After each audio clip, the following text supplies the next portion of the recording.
Busch Gardens Tampa has been thrilling and entertaining guests for over 60 years, and in today's video we will take a deep dive into the illustrious history of one of America's most unique and amazing amusement parks.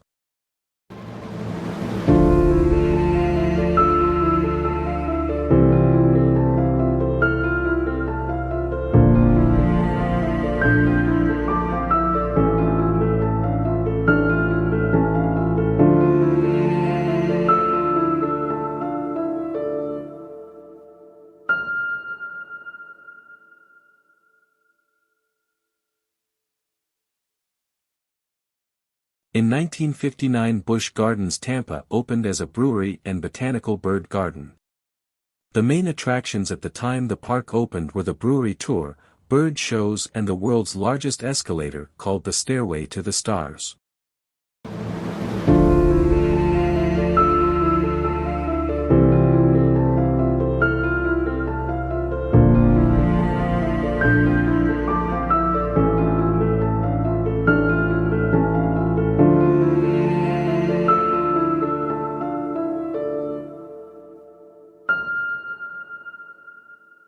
Next to open was the Swiss House restaurant in 1964.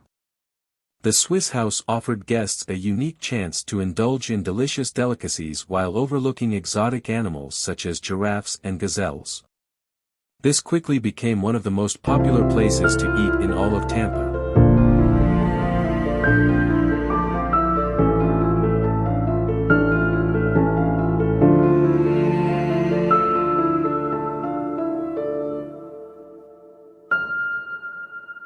Opening later than expected due to delays, in 1966, the monorail was the next attraction to open at Busch Gardens Tampa Bay.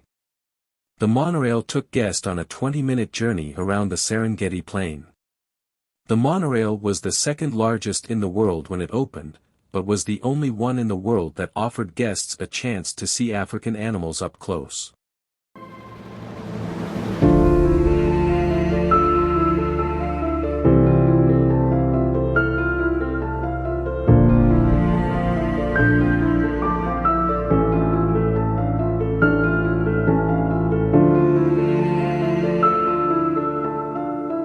The next project to be built at Busch Gardens Tampa was a train ride called the Transvelt Railway. The Transvelt Railway afforded guests an opportunity to take a scenic train tour of the Serengeti Plain where riders could enjoy views of many different animals.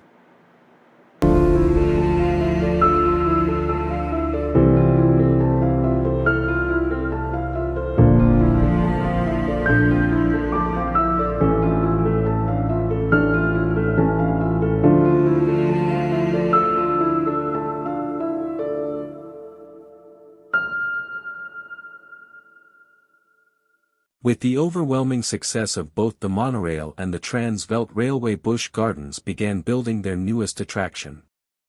This attraction would be called the Sky Ride, and it would feature open-air gondolas that seat 4 people.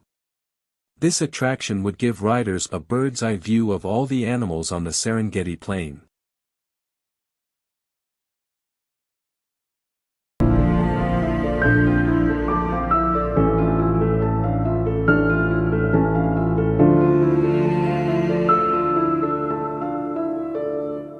Stanleyville Falls, the Swinging Vines, the Crazy Camel, the Monstrous Mamba, and the African Queen boat ride were all built in the 70s and 80s when the park started experiencing rapid growth due to competition coming from Walt Disney World in Orlando. These amusement-style rides added variety to the park. Most of these rides are defunct today except for Stanleyville Falls. The African Queen boat ride was converted into the Tanganyika Tidal Wave, which was a 55-foot-tall shoot-the-chute style boat ride with a splashdown bridge. That is also now defunct.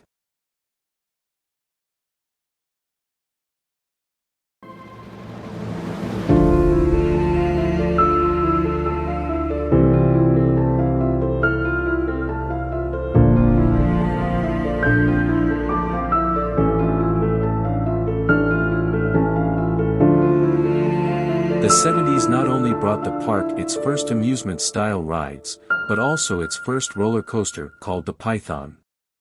Python was a corkscrew coaster built by Aero Development.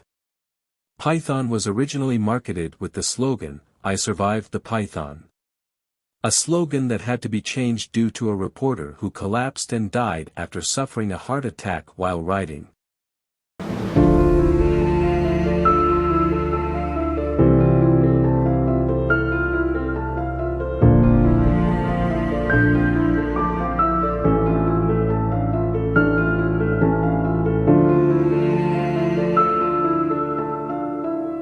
Busch Gardens opened its second and newest roller coaster in 1980 called Scorpion. Scorpion featured a large vertical loop, a height of 60 feet, and a maximum speed of 40 miles per hour.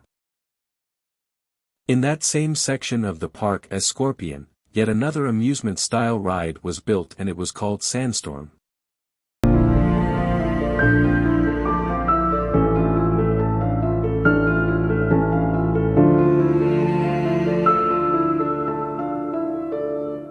The 90s brought in a new style of ride, and a first for the park, a motion simulator ride called Quester. Quester was advanced for its time. It featured a steampunk stylization and gave guests an opportunity to see what it's like to quickly traverse a cave full of stalagmites or plunge down a waterfall.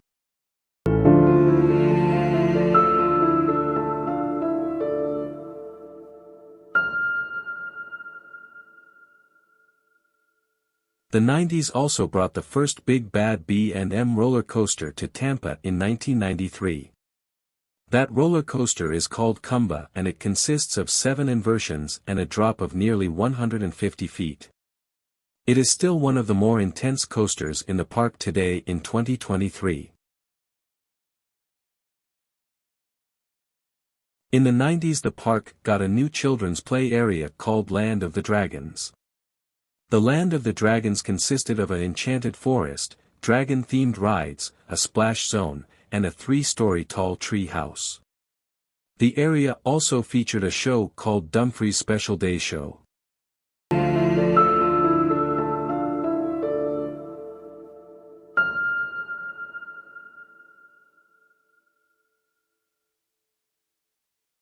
The 90s also brought Egypt to the park.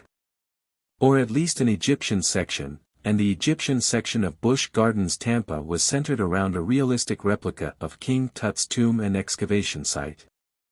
Children were able to act like archaeologists and attempt to dig up some of King Tut's belongings.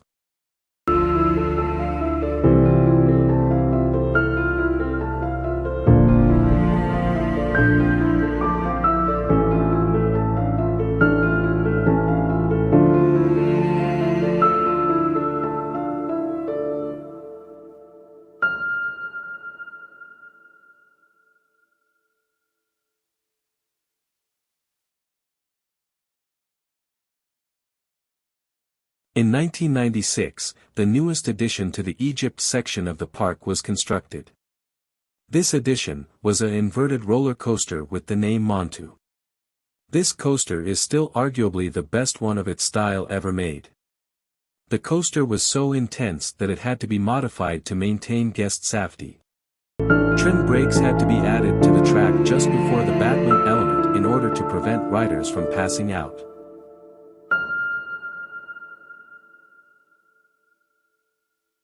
In the late 90s Quester was converted into a ride more suitable for the Egypt section of the park called Akbar's Adventure Tours.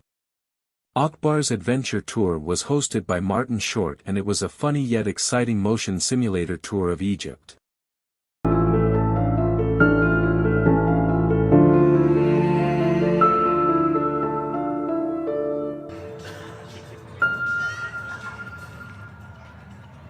The late 90s would also see another roller coaster addition to the park.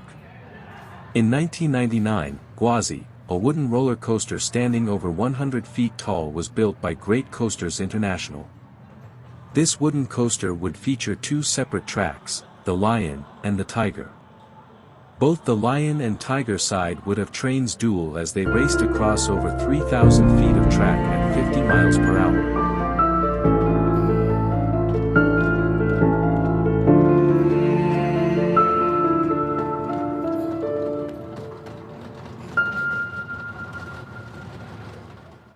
The 2000s would bring in new rides.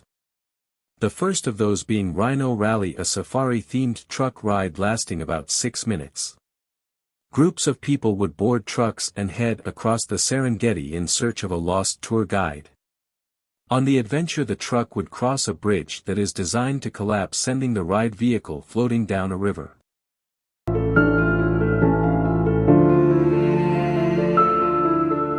In 2004, the park would add another coaster, Cheetah Chase, a wild mouse coaster relocated from Busch Gardens, Williamsburg.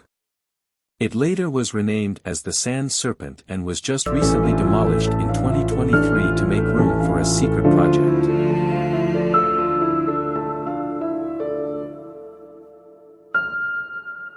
In 2005, Busch Gardens Tampa built America's first dive coaster, SheiKra. This was the largest dive coaster in the world at the time, standing over 200 feet tall. The 2000s also brought some new themed kids areas to the park. June Gala, the first of the two children's themed areas, also brought the first defunct roller coaster to the park. June Gala was built on the land once occupied by the park's first roller coaster, Python. This new kids area featured rope climbing, zip lines, a mini drop tower called Wild Surge, as well as animal exhibit. The second kids area was Sesame Street Safari of Fun. This area has a splash pad, a 3-story treehouse, and a new kids coaster called Air Grover. This new area replaced Land of the Dragons.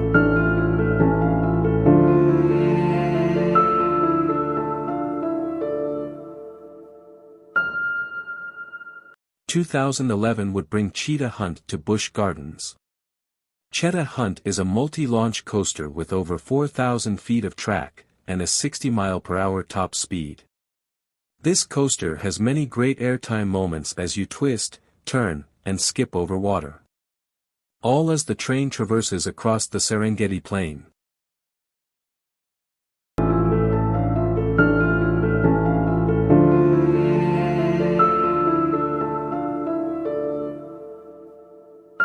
In 2014, Busch Gardens would add its tallest ride to date.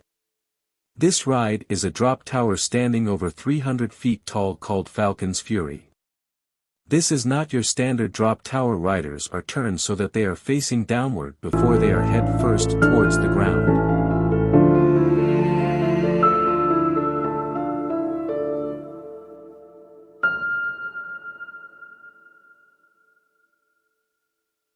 In 2016 would bring another roller coaster to the park. This coaster, called Cobra's Curse, would be a spinning steel coaster with an elevator-style lift. The amount of times the cars spin is not predetermined. Each ride vehicle will act differently based on weight distribution.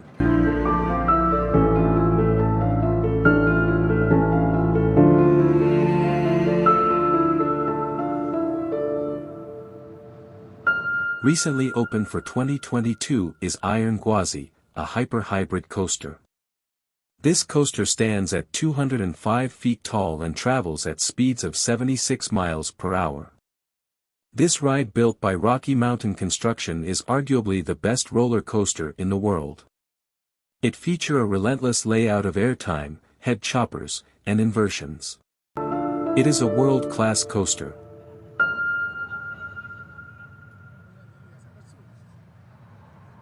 New for 2023 is the Serengeti Flyer, a 135-foot tall swing built by S&S.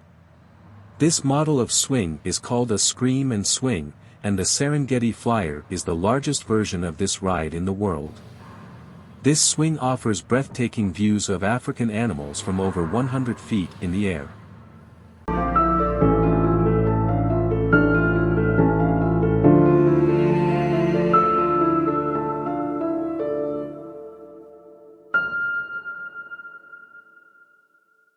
Because of its unique offerings, interesting shows, and friendly ambassadors, Busch Gardens Tampa will continue to be one of America's favorite amusement parks for years to come, and as my home park, I would like to thank everyone involved for helping me create a lifetime of wonderful memories.